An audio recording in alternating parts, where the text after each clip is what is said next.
Smart Alec Show, baby!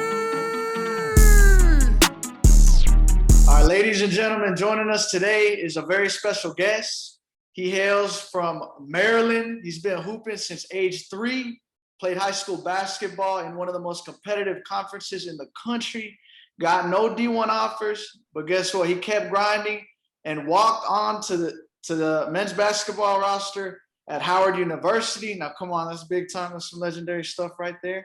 He graduated with his bachelor's degree from Howard and then earned his master's in sports industry management at Georgetown, where he served as a manager and graduate assistant on the men's basketball team there, where they had a lot of success. And as of lately, he has become a National Basketball Players Association certified sports agent.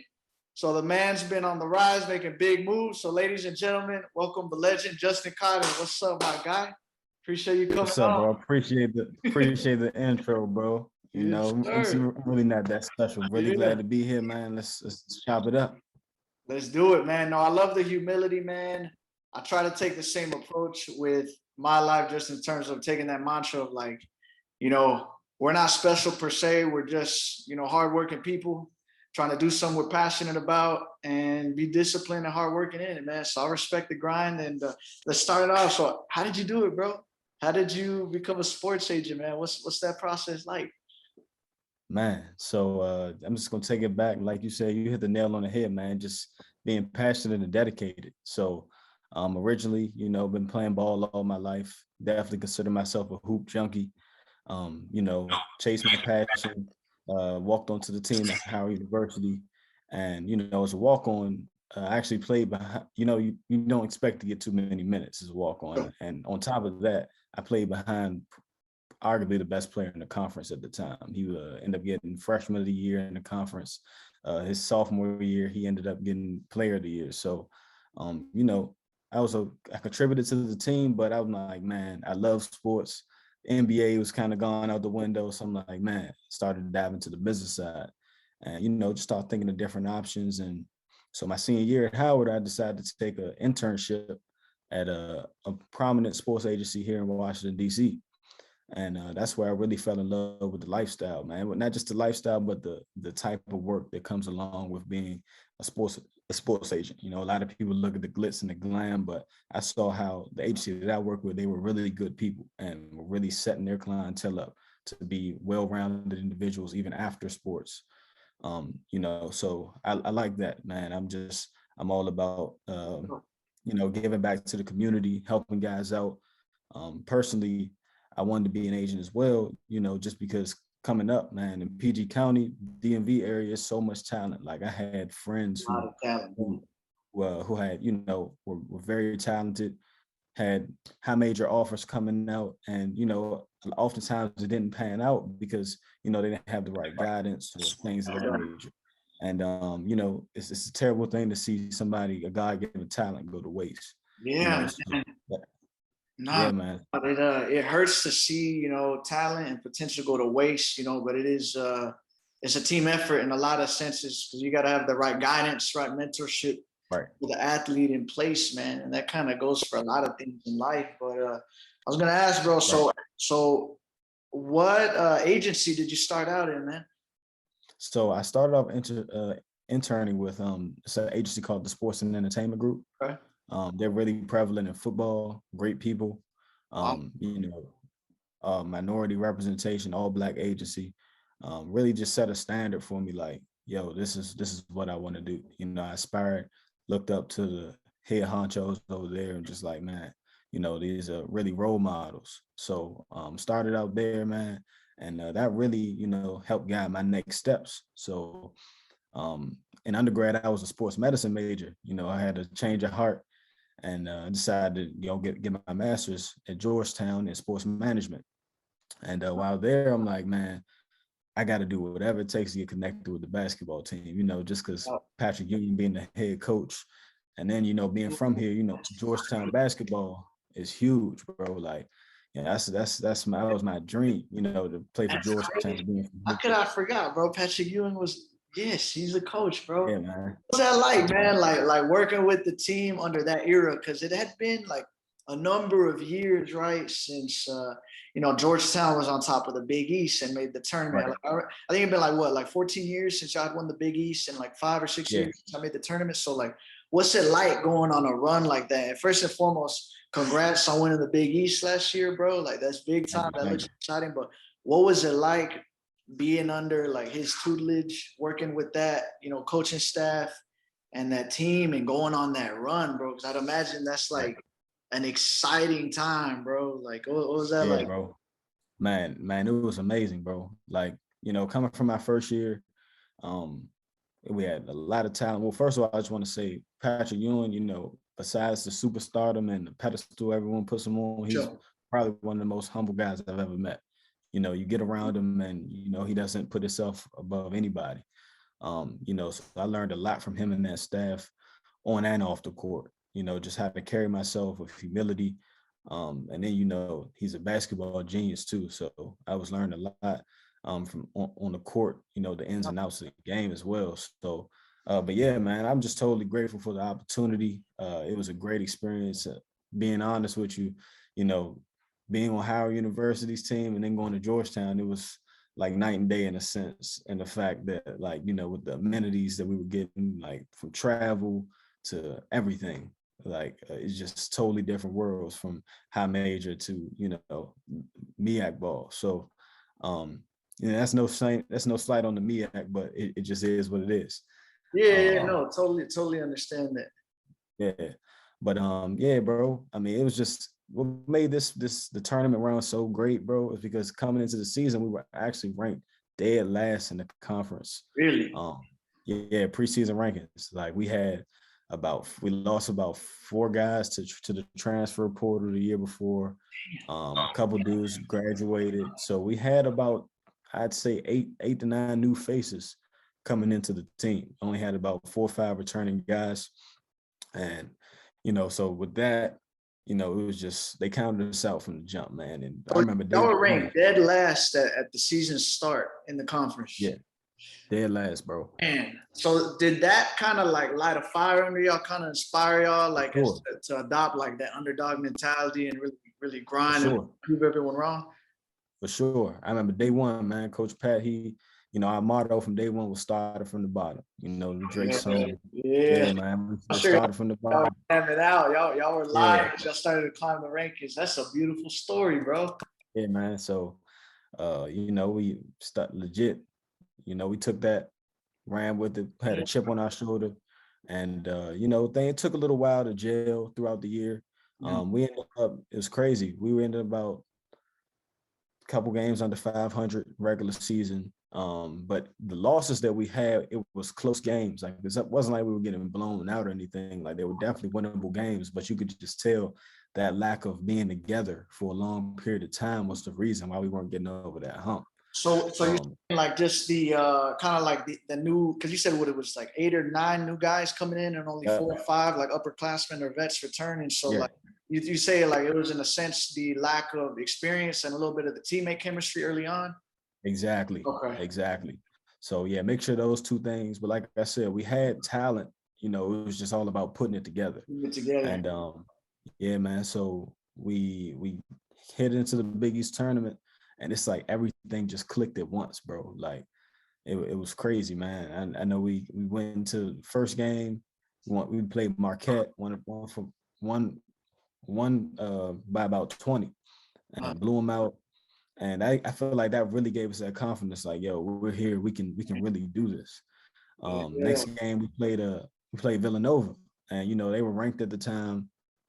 But their starting point guard, who was a critical part of the team, had just suffered a season-ending injury. Wow. So, I mean, that's tragic, but at the same time, it's part of the game. Like a lot of championship runs, it's not only talent, but it's a lot of luck in terms of like, could your team avoid the injury bug, and your opponents avoid the injury bug? You know what I mean? And then you can get into the luck of officiating and things of that nature. But that's a big part of it, man. So you man. Who was it? Marquette in the first round? Marquette first round, Villanova second round. Man, that'll give you some confidence. That'll give you some momentum, no doubt. Yeah, man. So, you know, even without their starting point guard, they were still a really good team. And you know, our guys came out there and handled business. So that, you know, that was a knuckle biter game. We ended up winning by 1, pulled it out. And then it was on to the semifinals. Friday Night Lights at Madison Square Garden versus Seton Hall. MSG. Yeah, MSG, bro. I never forget it, man. I know Seton Hall, they were tough last year as well. You know, that was a nail biter, pulled it out. You know, once we got to that championship game, you know, it was like it was all or nothing. That's what we came here for. And we ended up winning by 30, bro. Like, it was crazy experience, you know. Winning the Madison Square Garden, you know, with under Patrick Ewing, you know, King of New York, his hometown, his home base. It's like full circle for Patrick Ewing, you know, having played with the Knicks, having played at the mecca of basketball in a sense at MSG, and getting to win the Big East as a coach. That's full circle for that, man. Yeah, man. It's incredible for y'all, like just winning those nail biter games, you know, and after blowing out Marquette, really getting that confidence, and then boom, just squashing them in the Big East championship. Respect to you guys, man. So what was it like in those like crucial moments, in those nail biter moments? You know, what's it like for you as a manager, just kind of seeing the guys, you know, the tired late game moments, and seeing like Ewing trying to coach them down the stretch in those like clutch situations? What was that like? Man, it's intense, bro. That's the only word I can really find. You know, I'm a competitor at heart too, so you know, I love those type of moments. No doubt. You know, just seeing the in-game adjustments that the coaches were making, watching our guys really lock in on the task. It was a beautiful thing to watch, bro. You know what I mean? And luckily we were able to pull it out. I was super proud of the guys, man. It's like it was crazy. Fun fact, we actually hadn't went on our longest win streak of the season was 2 games prior to that, and then we ran on 4 straight in the conference tourney. So that was our longest win streak of the season, man. And you know, it was just a great thing to see. Yeah, bro. That was a good time we needed it.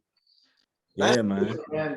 Like teams like this are my favorite types of teams, man, to watch. And you know, growing up playing like competitively at the basketball level, and then later on in my later years at the soccer level, just like those were my favorite teams to play on. That, you know, those kind of teams that kind of maybe hover around 500, but really have that teammate chemistry, that potential, that tenacity, that grind to really like give someone a tough time, make the game close, and end up pulling out in the end in clutch time, just because they have that grind and that belief and that teammate chemistry.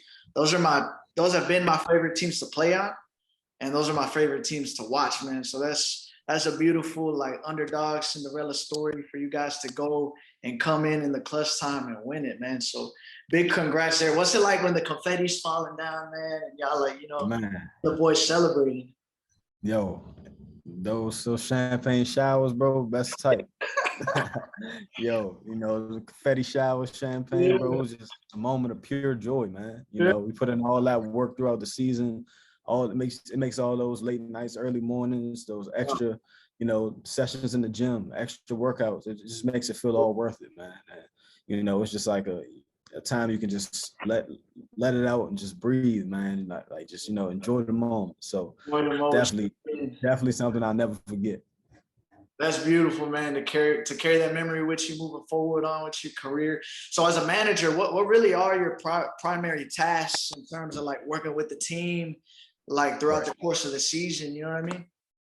Yeah, man. So you know, Georgetown was pretty, you know, they had a multitude of tasks. I'd say the manager there isn't the average manager. You know, they expect a lot. I mean, that's just, you know, because of the program, the history of it. But you know, certain things are applied, like, you know, rebounding for the guys, wiping up floors if it's a wet spot, doing laundry, make sure the water bottles are filled, you know, the water tank. But other than that, man, I had a couple extra jobs, you know, just because of, you know, my past background with sports and being able to play ball. So like had a hand in player development, you know, and pregame routine, doing, you know, getting the guys warm. And sometimes we had to have a hand in cutting film, really just being that guy who, whatever is needed to be done, we're looked at to get it done. You know what I mean? Be a helping hand for everybody in the organization. No doubt. Literally giving a hand in terms of like rebounding, be able to wipe the floor, but also giving a hand in terms of just being there for the team, in terms of like being able to be there for film sessions and doing that little bit of that production work and stuff like that. That's awesome, bro. That seems like all encompassing. And I feel like the biggest thing too is like you're there able to work with the athletes, develop relationships with them as they move forward with their careers, and be able to leverage what you learned in the business space and what they're doing on the court to really create those relationships and those bonds to really be able to set them up for success in the future, bro. And at the very least, you learning from some of the best leaders out there, coaches at the collegiate level, at that competitive level, like learning from someone like a Patrick Ewing, just in terms of like leadership and commitment and just ways to think, not only on the court but in life. I'd imagine that's like invaluable, bro. So that's awesome. You got to do that, bro. So what was it like outside of that, like what were some of the tasks you were doing with like sports entertainment group and stuff like that? Because you said you really liked the work you were doing with the agency. What's kind of the day-to-day there and some of the stuff y'all worked on and stuff like that? So my role as an intern back in undergrad, I used to look up statistics on future prospects. They were constantly holding client meetings, and I would have to put together the decks for the meetings and things like that. Just also very similar to my job at Georgetown, just being a helping hand, man. Like, each day requires a different tasks in a sense. Like, one day you might got to go run and grab a package, or things like that. But for the most part, just putting together PowerPoint slideshows and decks and things like that for clientele, future potential clientele coming into the company. No doubt, man. So were most of the like meetings you were in, is it with up and coming athletes or established athletes y'all might try to bring in, or was it also with maybe like brands and stuff like that y'all trying to partner with, or what was that like? So I actually, as an intern, I didn't participate in any of them, but it was for the potential prospects that the agency was trying to bring into the company. Nice, man. Nice. Were there any notable athletes working with the agency, or any names that kind of ring a bell? Oh yeah, man. The agency that I interned with, they actually represent Stephon Diggs. They represent Diggs. Yeah, okay. Yeah. Nice. Yeah, Diggs probably the biggest name right now. Just ranked top 10. No doubt, bro. I was thinking of where I'm gonna draft him in my fantasy league coming up, bro. I think Josh Allen and him got the connection. I think he's gonna catch a couple more TDs this year, and he's a dog, man. He's fun to watch. No doubt, bro. Is, so you from the Maryland area, bro? Who do you root for? So, talking about professional team or just player wise? Yeah, well, professional player wise. Well, I'm a hometown guy. Most of my roots are from DC, but I grew up right outside of DC in Forestville, Maryland, PG County. And I support the Washington Wizards, the football team. Yeah. Just because they're hometown guys. But as far, I'm more of a player type of fan. To me, if you ask me, KD is the best player in the world, man. Yeah, that's my biased opinion. Yeah.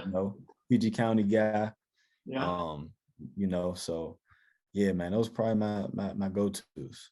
That's interesting, bro. I feel like our generation, as opposed to like older generations, we like to follow players more, bro. Like in today's day and age, where like players can like get on a podcast and talk, or use social media to really show their true colors, who they are. Like I feel like our generation really resonates with that, and they like to follow players more. Like for example, like I know, like myself included, a lot of people like to follow, like I'm a fan of essentially where Bron plays. Like I'm a Mavericks fan. I'm a big hometown guy, like Dallas Cowboys, Mavericks, Texas Rangers, et cetera, et cetera. But I'm a big LeBron fan, just a story of like the kid from Akron who, didn't give in to a lot of the pressures that surround you when you're coming out of an environment like that, and really trying to set a good example for the youth, right? And on the court and in the business stuff, and all the other stuff. So Like when my Mavs lose, I'm rooting for Bron at that point. You know what I mean? I'm rooting for the That's Lakers. respect. Yeah, I feel like most people our age, like they big on following players, you know what I mean? But yeah, no, y'all have a lot of talent coming out of that area, man. And KD's a prime example. I Yeah, man. and it's hard for me to say he's the best player in the world. It's a whole argument about it, but like I absolutely think he's the best scorer in the world. There is no doubt. Okay. Right. We can leave There's it at that. nobody even close. You know what I mean? And he's arguably the best player in the world. Um, yeah, man. As to the best player in the world, for me, it's tough to say, bro. I feel like there's some arguments as for why LeBron still is. Even though he's getting older, he's getting up there. I feel like there's arguments for someone young like Luca. It just depends. There's a lot of ways to spin it, but Yeah. man, Hey, man, it's all opinionated. were you a big Gilbert Arenas fan, bro? Oh, huge Hibachi fan, man. Yeah, Huge. I swear, I tell people he was Curry before Curry, man. He was one of the first, hitting threes and then walking off before it even goes in. Like he was the first guy I saw doing that. So, I yeah. had me a pair of Agent Zeros back in the day, the Adidas Zero, Journeys. yeah. Yeah, Man, Agent Zero was so fun to watch, bro. I mean, I was a little kid, so I didn't get to see as much of it, but even just looking back at highlights and just his impact on the game, he's one of those kind of like AI in terms of being like a shorter guard, but just would terrorize people on man. offense, bro. And he's still a character. Like I listen to his podcast, No Chill Gill. Yeah. Um, or and just podcasts like that, like All the Smoke. I love listening to like NBA podcasts from former players who are characters and kind of like talk a lot of shit on the court and then could back it Yeah. up, like still talking shit. Yeah. But he's a legend, bro. He's a legend. He's one of my favorite. Isaiah Thomas is also from that area, no? Isaiah Thomas, Uh, short Isaiah Thomas. Short Isaiah Thomas, yeah. No, he's actually from Washington, Seattle area. Oh, he's from the other. Okay, might be. Okay. Yeah.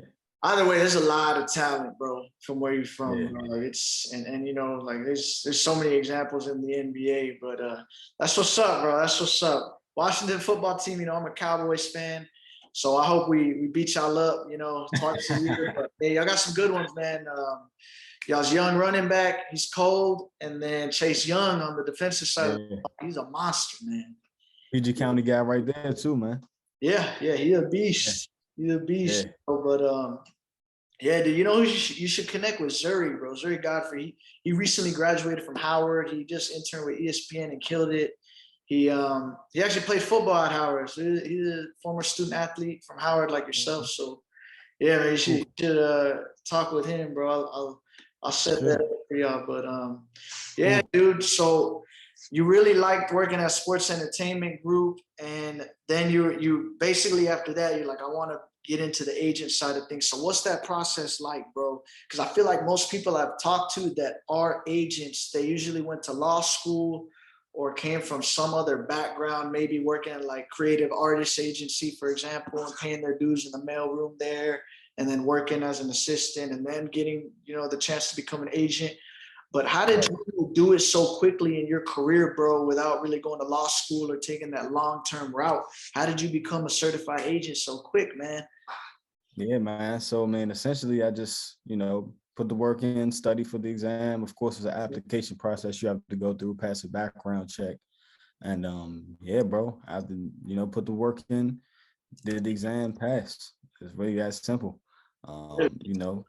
And as far as now, this is when the real work comes in once you obtain the certification. I'm still navigating that right now. Currently an independent agent. With agency, it takes, a lot of the primary thing is capital and connections. That's what I've noticed. You gotta have, be well connected within the industry to get your clientele, in a certain position. But you also have to have the capital to support them. So right now I'm independent. So I'm still figuring things out on that end. I have connections, but haven't locked in on any specific moves just yet. Actually, the independent route, came across my mind. Currently working towards that. Gonna, that's an option as well. So it's definitely a grind, man. And I say whoever's getting into it, just some piece of advice, like keep an open mind, but also realize that it's a certain amount of boxes that you have to check in order to be an agent.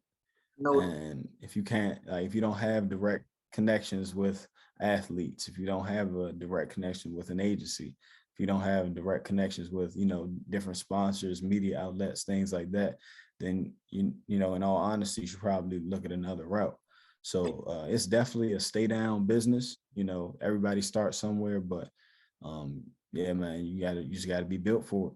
no doubt, no doubt. So you said a big aspect of it is capital and connections. So the connections one makes a lot of sense, right? Just in terms of, like all those different parties and stakeholders you just mentioned, being able to provide the resources to those connections for that. But what did you mean in terms of capital, man? How does the capital come into play? Man, so the average pre-draft process for a first round draft pick as an agency, you're probably spending upwards of $100,000. That's just for all the athlete amenities. They want to train with the best trainers. They want to train in luxurious places. They want to, they have to have a place to stay. Just once you add all of that up, travel and all that, it equates to about $100,000 over a span of a couple months. And these are things you have to keep into, you have to take into account, like, because essentially when you sign an athlete, it's really an investment in a player, to one day, you're investing full blown. You believe that this player is an NBA level talent and could, sign multi-million-dollar contracts, which is then where the agent would see reap benefits of your investment. No doubt. Because you get, however much you negotiate a percentage with each contract between the teams or endorsements. No doubt, man. I never realized, how much went into investing in the player, especially early on, before they've signed a major endorsement deal or a major contract with a team. So it's essentially, I always thought of the negotiation process, for example, between like a team and an agent, like per se, Rich Paul arguing on behalf of like Tristan Thompson and Nerlens Noel. I only thought of it under the lens of like they want to get a bag, and obviously that's a big component of it. But after saying that, when someone invests into a person, there's a lot of like emotional attachment as well, because it's like I believed in them since early on. So how much do you think emotion plays into like the negotiation process and the agency management process? You know what I mean? Because like say you believed in a player since early on and you really trying to negotiate a big deal for him, but maybe the team or the GM doesn't believe in him as much. Like how much does emotion play a part into the whole thing? You know what I mean? Right. Well, I mean, it definitely plays a role, but I'll say, just as a lesson in business, you got to kind of remove emotion out of just in business in general, because I mean, obviously the best agents, a good agent is going to fight for the best deal for all of their clientele at all points. You want to, push that marker, sell your client to prospective teams as best as you can, to get the top dollar. That's what they hire you for. So that's always the ultimate goal. So I would say, I mean, is there some emotion that's attached with that? For sure, because, I mean, let's be real, the bigger the contract you sign, that's the more money in everybody's, who's all involved parties' pockets, so this emotion definitely plays a role. But I mean, any good agent, you want to try to get the best deal available. No doubt. Wow, bro, that's very true. It's hard to keep that emotion out of it, but it's crucial to business, man, and making those decisions, those rational decisions. So I was gonna ask, bro. So I know you said the application process and the process to become a certified agent is very like it sounds simple, but you just gotta grind it out and do it. Right. How do you like get accepted? How does your application even get accepted to begin the process to start being an agent? Right. You know what I mean? Because they don't just accept anyone off the street. So like what are the requirements? What do they look for? All that stuff. Right. So there is a reference section. You have to have a couple references. Obviously, they have to be somewhat notable, for them to be even considered. There's a $1,500 application fee, and there's also a background check that you have to pass. So, you know, the NBA, the legal side, you know, actually runs your files. They ask you all these type of questions about, have you ever been an agent? Have you ever lost your certification? Have you ever, you know, been in any legal trouble? Luckily, I don't check any of those boxes, and you know, I have a clean slate behind me. So, you know, the application process may be different for others based on their, you know, their past. But you know, me being a young guy, I was, you know, 23 when I got it. So, you know, definitely didn't have, you know, like I said, probably have a cleaner slate than a lot trying to obtain the certification. So once you pass those, man, it's really, you know, that's when, you know, they let you know that the test date, and you know, you go forward, man. And if you don't pass, I believe it's a $250 application fee. So, you know, you pay 15, but you get 1250 back if you didn't get accepted for the application, I mean, for the exam. Okay. And is there like a certain amount of time you got to wait till you could take it again? Yeah. So this only given annual. It's given annual, Okay. once a year. So you can re-sign up that next year and take it again if you don't pass the first time. So you know, I don't think it's a limit on how many times you can take the exam. Okay. So essentially every year there's a new class per se, you know, new agents coming in. For sure. Okay. And how hard is like studying for that test and the test itself, bro? Like what kind of, I know you can't go into detail obviously, but like what kind of stuff are they asking about? You know what I mean? I mean, it's essentially just knowing how much your player is worth at a specific point in time. You know, they'll give you, you know, put in certain predicaments, and you got to just know based on your knowledge of the CBA and things of that nature, how much, you know, what kind of deal should be done at that point in time. Other than that, it's just a lot of, you know, it's a lot of black and white things as well, you know, just knowing the guidelines and the rules and regulations of being an agent as well. So a lot of those guidelines, rules and regulations, a lot of CBA stuff. Man, okay. So essentially, like it seems like a lot from the outside in, but like how deep does it go into each topic? Like for example, I mean, it goes in depth, man. It goes in depth. Like you really got to know it. Like you can't just, you know, think that you want to study like a week out and be good. Like I actually started studying almost a year in advance. You know, just, you know, definitely just. But this is something. It's almost, I look at it like being a doctor. You know, you go to medical school. You don't want to, you know, you want to be as well versed in your profession as you possibly can, you know, just because, you know, this is your livelihood. So you really need to know what this is. This isn't like a art class that you took in undergrad that you don't care about. You just want to get the grade, you know. So yeah, man, definitely, you know, if it's something you should be passionate about your profession. So I just, you know, I was just looking at the CBA just on that tip alone. Yeah, man. So it's in a sense, it's kind of like studying for the MCAT or the LSAT or a big exam like that. Sure. Is there a score on it? Did they give you a score? Or is it just like pass or fail? Yeah, they give you a score. I believe you have to get a 42 out of 50 in order to pass. Okay. At least 43 or 42 out of 50. Okay. But like the score don't matter going forward as long as you pass. Oh, as long as you pass, you're good, man. Yeah, there we go. There we go. Yeah. Okay. That's interesting, bro. But now, like you said, bro, passion is the secret ingredient, in my opinion, for success. You know, just like in terms of your happiness, but also like even like financially, man. Like I don't know if you've heard of Earn Your Leisure, but they're a podcast that centers around like the finance side of, you know, entertainment, sports, music, etc. And they're big on like chase, you know, your purpose. Or stop chasing profit and start chasing your purpose, right? And then profit afterward, bro. So I like that you said that in terms of, you know, really trying to work in your passion, really wanting to be passionate about the field you're working in, bro. So it looks like you love what you do, my guy.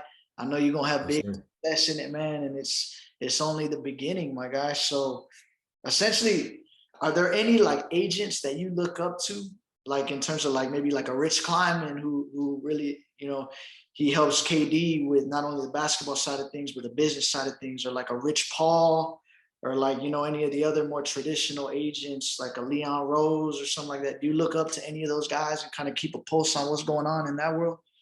For sure, man. You named every single guy you just named. That I took a dive into their career path and how they've done it. I also look up to a guy like Rob Pelinka, who was formerly an agent, who is now a GM. Leon Rose, as you mentioned, because I honestly, man, I wouldn't mind, transitioning into the NBA front office side one day, post agent career. Man, You know, it's a lot of similar knowledge you have to have in both positions. It's all about knowing the CBA value of players and being able to negotiate. So that's definitely, in the back of my mind is I look up to a route like his, to possibly achieve one day, man. So I look up to him, even, like I said, the respective agents from the sports and entertainment group where I initially interned. Adisa Bakar, he's born and raised here in the Washington, D.C. area, got it out of the mud. That he's built an empire, in his own right. So I definitely take bits and pieces from, everybody who's in positions that I want to be in and, just formulate it and do it my way. no doubt, man. I love that. That's also a mantra I try to use in my life too, is like, really try and learn as much as I can from a lot of people that I look up to or people that I can learn from, and really take the good things from everyone, and make a version of myself using everything I learned from all those people. So I love the way you put that, bro. But yeah, no, like Pelinka is a great example, right? Successful agent. He just had a badass 2 years as the Lakers GM, making moves and setting them up for success on the court. And then Leon Rose, obviously a beast. I say for me, bro, honestly, Rich Paul is the one that inspires me the most, just in terms of like, it's almost like, man, is like, it really makes you think like, how big of a role does destiny play in life? You know what I mean? Because it's like, in a sense, Yes. it's extremely lucky to meet LeBron James at the airport when you're selling jerseys Yo, outside of your trunk.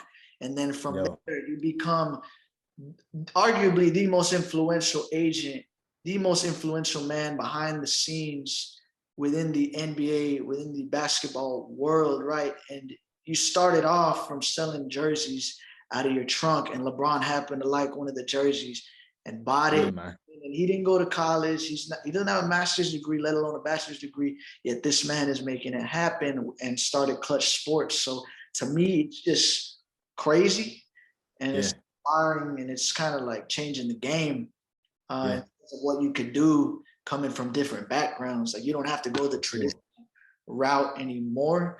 So it's inspiring, bro, no doubt. And Rich Kleiman too. Rich Kleiman, having gone from, he was a bookie back in the day, doing some sports gambling stuff, and then really connecting with people. He's a great like people connector. He's a charismatic dude. He's a taller dude, so he's like, a very very relatable to the players in terms of having that strong character, a taller build, having been an athlete himself. And just like you said, it comes down to connections. The dude's a great Yeah, connector, and he's helped KD build his own empire in a sense, and they're doing big things. You know what I mean? From the boardroom to 35 ventures to all the other stuff, bro. So it's an exciting time to be in sports business, man. It's evolving quick, yeah, and man. yeah, man. What do you think of kind of how they've done things and the stuff that's evolving, like the new NIL stuff with the Right, right. what's your thoughts on all that, bro? Man, so just to touch on a great point about Rich Paul, man, his story is so inspiring. I look back, ultimately it started from his hustle. If you think about it, he was selling jerseys out of his trunk. LeBron happened to like one of the jerseys he was selling, so and that's how that relationship formed. If he wasn't hustling trying to sell the jerseys, that may have never happened.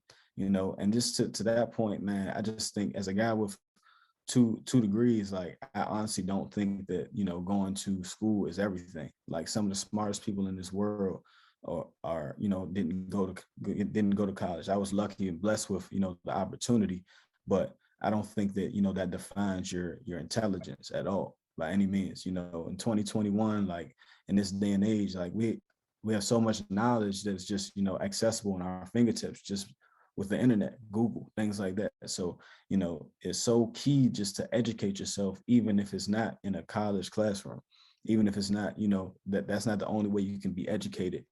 And you know what I'm saying? Even having degrees doesn't define your work ethic, you know, just wanting to seek that knowledge and then apply it is really the two major things that I say for anyone, you know, aspiring to do anything in the business world.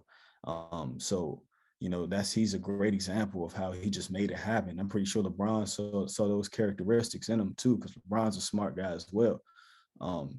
He saw those characteristics, and that's why he trusted him to be his guy. So definitely inspiration on that tip. But yeah, man, you hit on NIL, and I think that's such a, you know, great opportunity, man, to transition. Um, Yeah. I think it's about time, man, because, Well, you fine. know, coming up having 4 years in Division 1, man, you know, I feel like, well, first of all, the NCAA, it provides a great platform for student athletes, regardless of getting paid. You know, just because of, you know, the publicity that you receive, and you know, just the environment it puts you student athletes in. But even so, with all that, I know that's typically the argument before NIL came out. You know, they're getting a free ride of school and everything. Let's be real, a free ride doesn't always, you know, get you a meal at night when, you know, you got out of practice and the cafeteria is closed. A free ride doesn't get you, you know, different, you know, clothes, amenities, you know, just things like guys have to, people want to live, you know. And I'm seeing firsthand certain student athletes who come from disadvantaged backgrounds who don't have, you know, those certain types of income. Then you're basically a full-time job as being a student and athlete as well. So you don't have really time to make money and things of that nature. So I just think that, and then on top of that, athletes would get in trouble if a booster who was well off was one, you know, willing to help the kid out with, you know, a little money here and there. Like, why not? Like, if he wasn't a student athlete, it doesn't break any laws for any one person to just go give somebody a wad of money and just say, here, you know. It's only because they were a student athlete. Well, that's, you know, unacceptable. Yeah. So I just think that definitely it allows athletes to capitalize on their likeness. It allows athletes to start switching into an entrepreneurship mindset earlier. You know, these guys, especially the high level ones, they plan on going to the NBA or, you know, playing pro ball, whatever sport it's in. And so you're going to have to make that adjustment at some point. Why not start, you know, when you're already playing on, you know, national television in college games? Like, the only difference is literally, you know, the $1 million checks that came along with playing, you know, especially like seeing that at Georgetown, like, yo, we're on Fox Sports playing every Saturday. Like, these guys are getting, you know, notability and notoriety just off the program. So, you know, why not let these guys capitalize on their likeness, you know, and feed their families? Like, a lot of these guys, they are the breadwinners from their family. So, you know, allow them to, you know, actually bring some bread home. You know, the professional level is not guaranteed by any means. You know, let's take the NBA, for example. It's 350 spots, you know, and you got 1 million guys fighting for those spots. So if a guy can get well off and capitalize on their likeness during their time at Georgetown, not just Georgetown, but at their time in Division 1, you know, that set that person up for life. It can. So I just think it's a great opportunity that definitely needs to be capitalized on. No doubt, man. You hit it right on the head. A lot of great points there. Yeah, and to your point, I think the only difference essentially at the collegiate level is that the athletes aren't getting a cut of Yeah, those advertising revenues that the right. networks are getting from businesses. You know, it's like the money's flowing from the business, the advertising revenues going to Fox, who's paying out the NCAA for the rights to air that content on their station. The only difference between the professional level and the amateur level is that the athletes are not getting a cut of all of those revenues, right? Because in the Right. sense, same thing, you have a college basketball game on ESPN, you have an NBA basketball game on ESPN, you have athletes out there hooping, doing their thing. It's just they're not getting paid for it. So I think it's only fair that they're allowed to capitalize on their window of opportunity, because your window is not infinite. Everyone has a window, man. And it's not Sure. guaranteed that you make it to the NBA. Maybe you have an injury, unfortunately. Maybe, your playing style doesn't adjust well to the NBA, or maybe you landed in a shitty situation, right? Like maybe you landed on a team that's not going to provide you with the opportunity to shine based on their playing scheme.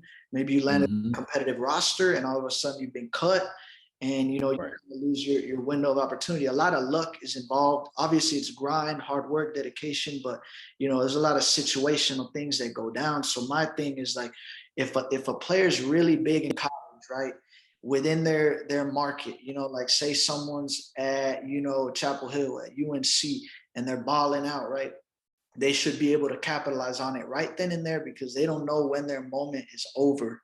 You know what I mean? You can't Right. delay it, right? Exactly. They they might not make it to see that payday. So they need to have the opportunity to capitalize on it now. It's their right.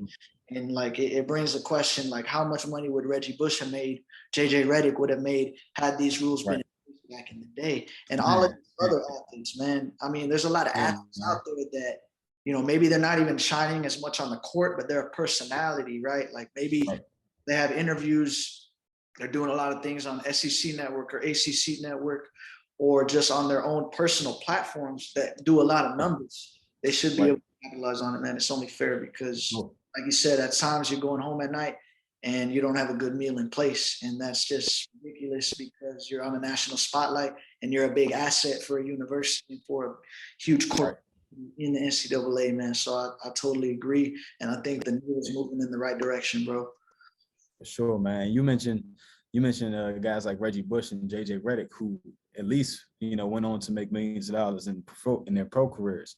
I know multiple examples who were great college players and were loved in their respective cities, campuses, who could have really capitalized. That was their peak of their playing career, but didn't get a chance to capitalize or monetize that just because of the certain rules in NCAA. So I mean, some people just have to be like, it just was the luck of the draw, man. It didn't happen during their time, but at least now we will start to see guys in the future, athletes in the future, being able to, That's, won't have to go through the same type of things. yeah, that's So the I great think it's part great.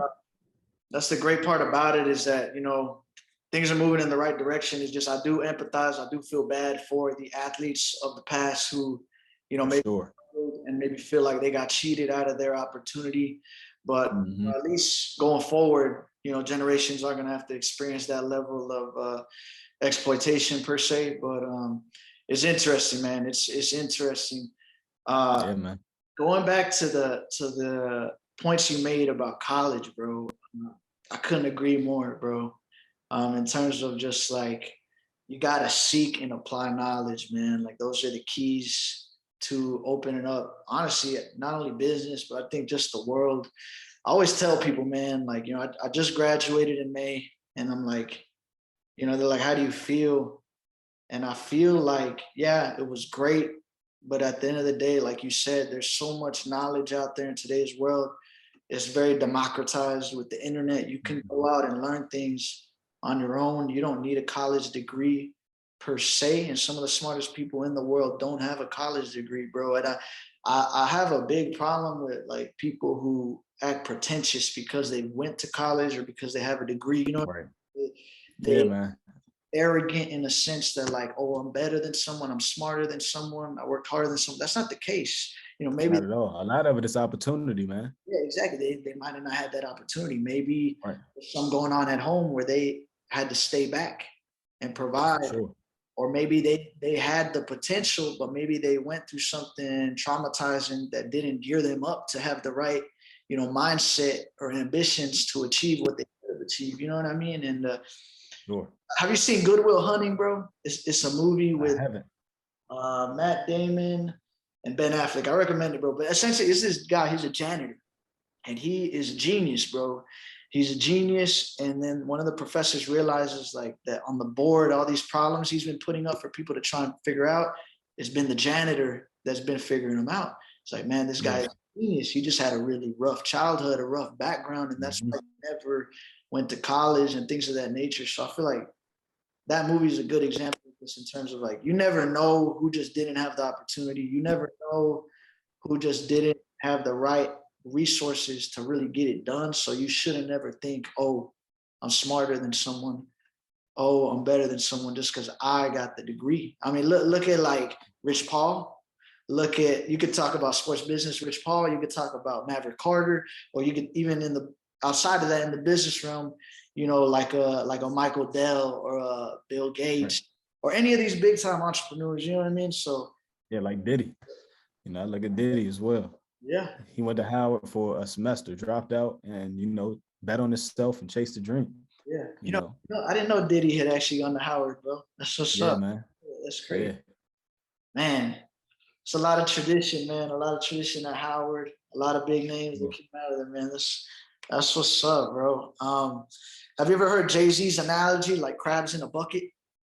yeah, A lot of times, depending on what the environment you were coming out of, it's very tough to make it out just because of all the influences going on and people trying to like climb up and squat, step over each other. It's kind of like crabs in a bucket. So I think, yeah, man, it's great that there's all these resources out for people if they want to seek knowledge and apply it, bro. It's more opportunity for everyone, man. So it's exciting, man, and it's a pleasure to connect with someone like yourself that's ambitious and trying to get it done and trying to pull people up as well, man. No doubt.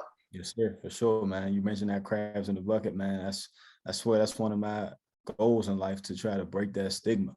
You know, you don't have to, you know, knock somebody down or not pull somebody up with you. You know, it's not going to affect your plate. Like, you know, it's enough for everybody to eat out here. I know, like we're constantly, you know, I feel like it all goes back to capitalism in a sense.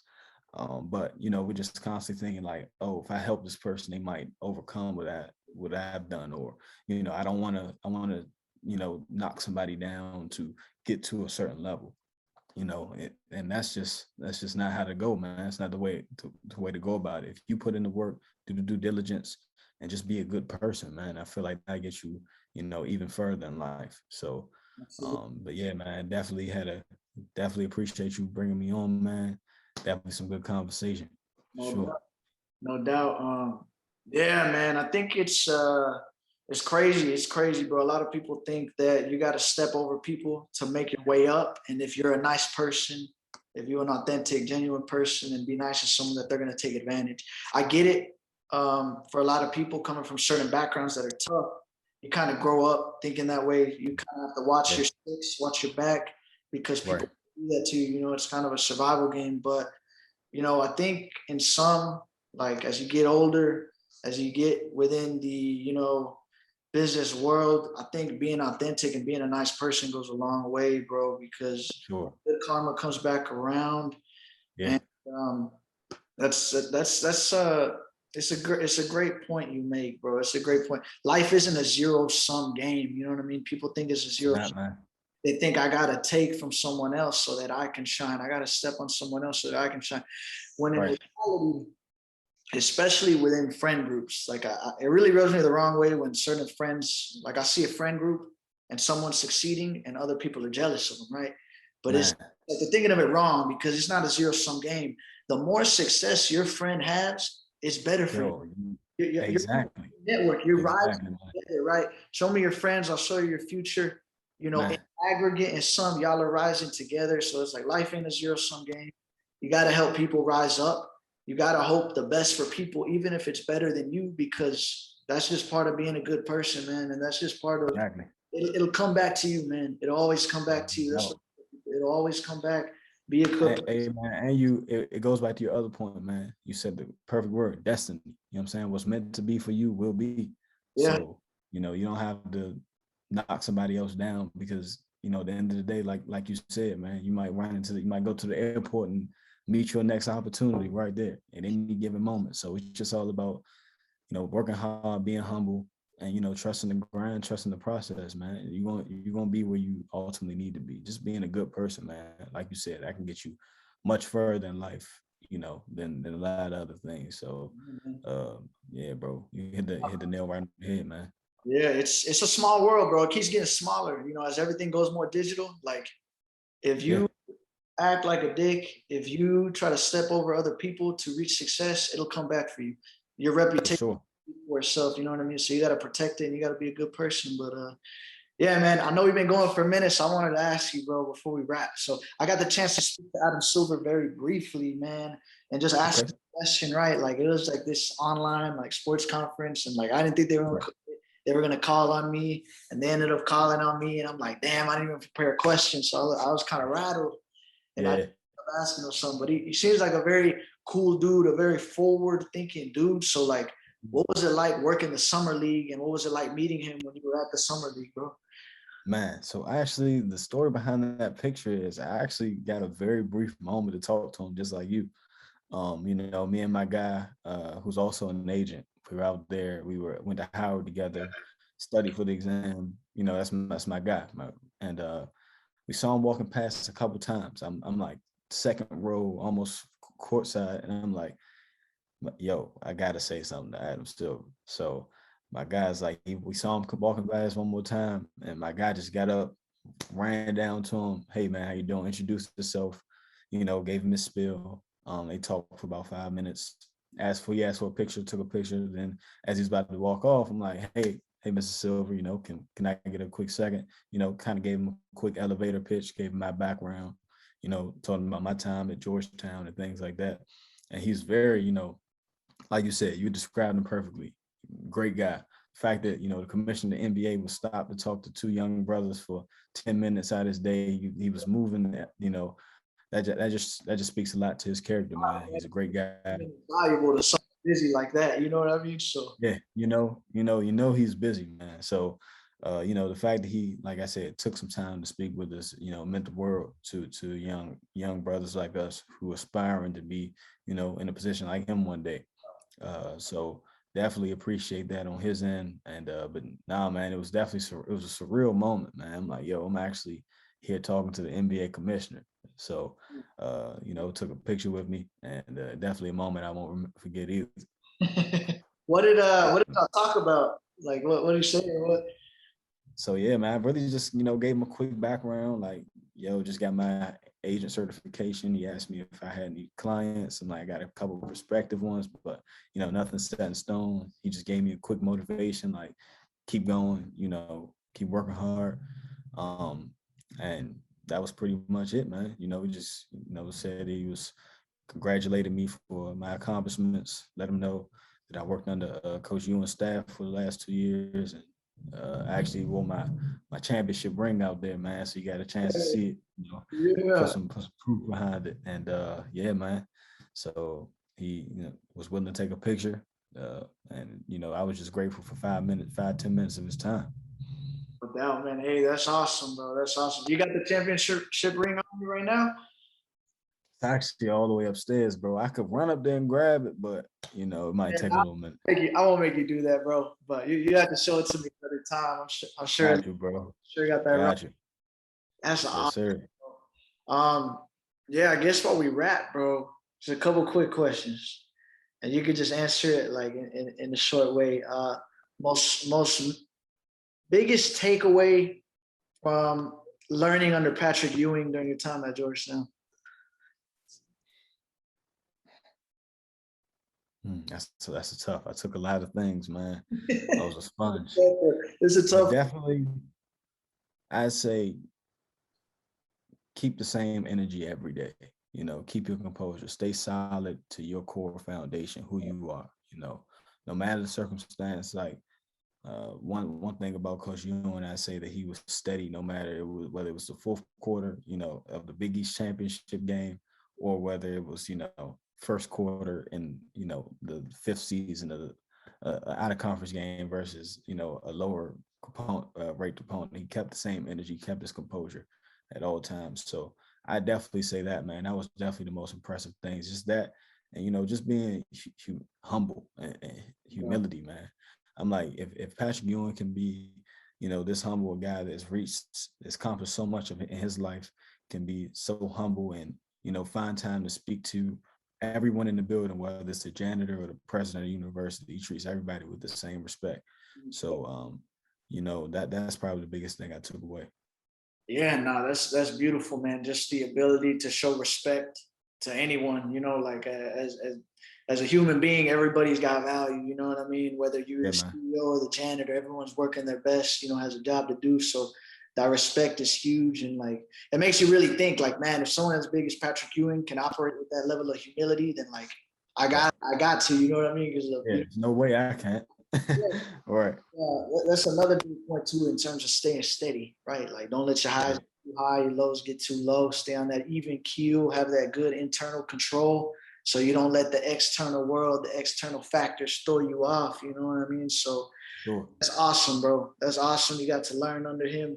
I'm jealous, and I'm sure you'll take that with you as you go on. Yeah, man, for sure.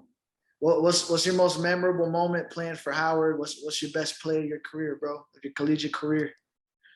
Man, so most memorable moment.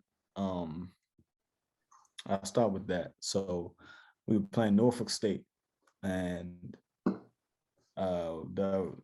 Norfolk State, it kind of became my rival. We were on the come up. We were around fourth, fifth seed in the conference at the time. They were number one in the conference, Yeah. and we knew we had more talent than them, were better than them. But they had the seniority on us, and they were a little bit more physical. And we played them at the crib first game, and at the end of the game, we were up by 20, bro, going in the half, up by about 20, blowing them out. Yo, we end up losing by 1 at home. Oof. They brought it all the way back. It was a real gritty, grimy game, and actually a fight broke out in the handshake in the line handshake lines after the game, bro. Yeah, Like, went viral. someone's bound to happen. Yeah, it was a packed house. It got crazy, man. Long story short, so that happened, and then two games later, we actually went on the road to play them at Norfolk after we had just fought them. So and lost on the buzzer beater. So I know it wasn't a buzzer, but we just lost by it was a close game, and we go down to Norfolk, and my guy RJ Cole, he actually is the starting point guard for UConn right now. Wow. I remember it was a close game, all game. It was funny. They had extra security at the game, all type of stuff. And yo, I remember Y'all went back to play them on the road. this is when we went like 2 games later. Okay, so they already knew it's been recent. They fought last Yeah. time. Like that animosity was still there. Like it was friction, tension in the air. They had a packed house because they knew what had happened up in DC and Howard. And it's a close game, all game, and it came down. It was tie ball game. My boy RJ Cole. I remember he got the ball about 15 seconds left, and I don't know whether he looked, and that's my guy, and he looked at me, and I don't know whether I think the assistant coach wanted to call the timeout. Something happened, and I'm like, yo, because he had been hot, he was rolling. I'm like, bro, go, bro. I'm like, go. So he looked at me. He nodded his head, right? So he didn't call the timeout. He comes down, sizes the guy up, sidestep, game winning 3 at the buzzer. Oh, damn. How much were y'all down by? Or was it tied up or what? It was a close game. That game, it was close all game, back and forth, back and forth. So I know it was either a tie game or we were down 1. It was close. And he hits it at the buzzer, man. I remember it was just so great, getting that dub back, but also doing it after the fight. It was just a great moment. Doing it in that fashion. Team, yeah, man. There's nothing more gut wrenching to the other team, and nothing that feels better when you're down a point or 2 points, and you're able to get a 3 at the buzzer against man. Like, that's wild, bro. I'm sure y'all were live after that. Yeah, bro. It was definitely, we was talking our shit, man. I'm sure y'all were. In the ops house, man. Rightfully so. Yeah, I say my best play was actually against Gonzaga. Okay. This was coming after they were in the national championship game. It was like our second game of the season. We had an out of conference game. This was the beginning of my junior year. I had just walked on, just found out I was making a travel team. And, we were getting our ass whooped. So I got in at about 7 minutes left in the game. And I ended up coming off a screen, snatching the guy back and cashed the three. And, Woo. you know, that was like, I think that was my first college bucket actually. Oh, Um, really? yeah, Oh, man. it's I'm college like, again, cricket I'm like, it's at Gonzaga versus, you know, a team who, you know, was just in the national championship, yeah. the packed arena. Like, it was just a great moment, man. Oh, Yeah, I can't imagine, bro, hitting your first college bucket against a team like that in that yeah, fashion. That's what's up, yeah, bro. yeah, That's man. what's up. Man, bro. So I wanted to ask, how is it like? What's the process of becoming a walk-on, bro? Like going from not getting any offers at the D1 level to like still grinding it out all the way to junior year and then being able to make the team. Like, what's the process like making the team and how'd you feel once you did it, bro? Man, it was so I actually took a non-traditional route. So Howard, they had a club team. Um, and this is the team I played for before I made the team. But the club team at Howard was a little bit more official than most other schools. We actually traveled. It was a budget for the club team. We went to multiple tournaments across the country. And actually, our head coach was an assistant on the main team. So it was kind of like a feeder team in a sense. I played there for 2 years. You know, that's why I really feel like I did a lot of growth during those years. Definitely, it was a grind, man.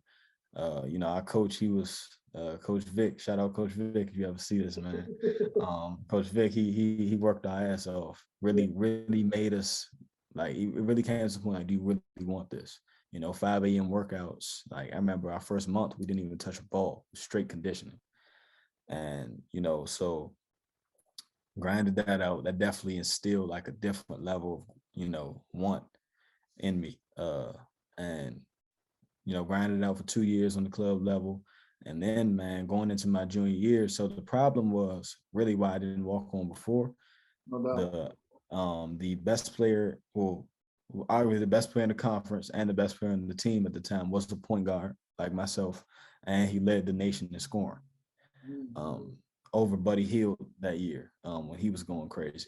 What was his And name? James Daniel, J Oh, Berry, yeah, he averaged about 30 that year. that's crazy. Yeah, man. So my going into my junior year, it was about 8 seniors that graduated. And so you know, it was a lot of roster spots. So I just looked at that as opportunity come in, you know, a big freshman class was coming in, you know, just to replace those 8. So their mindset wasn't to, you know, necessarily bring me on. So I just came in with a, you know, kill or be killed mentality, man. And it was really like I didn't like me and my guy, we both walked on at the same time. It was really like a us versus the world type of mentality, man. Like I know these guys don't rock with us, and I don't rock with y'all right now. You know, just because you know you want that spot. You know, eventually, you know, those guys grew to become my brothers for life. Yeah. But initially, you know, You got to it was go a to work. battle. Yeah. Yeah, man. You gotta go get it.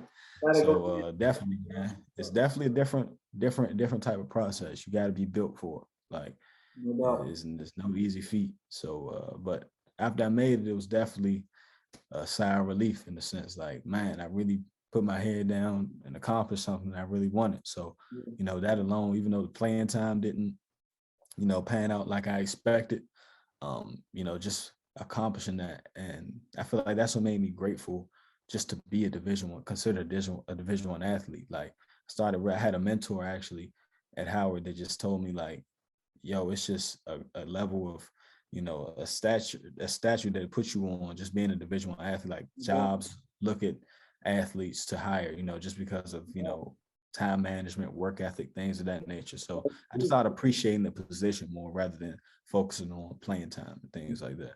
Yeah, yeah, no, that's a great point, bro. Like, there's for a student athlete, like it's no brand like it, man. Just like mentally, physically, in terms of everything you got on your plate. So you know, jobs look at it and they're like, yeah, that's someone we know that's gonna grind. That's a team player and they can make it happen. But nah, that's what's up, bro. Mad respect to you for pulling it off, and I'm sure it provided like a sense of closure for your playing Yeah, career. In terms of like, I went as far as I could. I pushed myself to the absolute limit and I did it, man. So respect to you, man. Big props. thank But you, man. Appreciate that. yeah, bro. Well, Justin, it's been a pleasure speaking with you, my guy. Appreciate you Yes, taking sir. the time. Pleasure getting to hear your story and get to know a little bit more about each other and the ambitions in the space, man. I know you're just starting out as an agent, but I have no doubt, bro, you're gonna do big things. And I'll stay posted to see what you do, bro. But yeah, it's been a Appreciate that, pleasure. man. Hey, bro, appreciate you providing this platform. You know what I'm saying? Definitely got some, likewise, mind, I got a similar mindset and a lot of things, man. A lot of people don't possess those same type values, bro. So I respect you 100%, man. Keep going. I know you just graduated trying to figure things out, but definitely I see you on your way to great things as well, bro. So keep grinding on your end, and definitely, man, I'm ever in Dallas, I'm definitely gonna hit you for Oh sure. yeah. No, hey. Whenever you're in Dallas, bro, you always got a homie right here, bro. I'll show you around the city. We'll show you Dallas the right way this time. For sure, bro. And You it's ever go down to likewise in Austin DC. too, bro? I'll pull up. It ain't too Yeah, far. Austin's a good yeah, city, but where you yeah. staying at right now, bro? So I'm actually in PG County, Maryland right now. Okay, in Maryland Yeah, right now. Yeah, yeah. you have to be making a trip to the Northeast soon, bro. So I'll Okay. hit you up, my Yeah, guy. hit me, bro. Yeah, I'm all up and down the coast, man. So yeah, just tap in. All right, bro. Don't be such a smart aleck.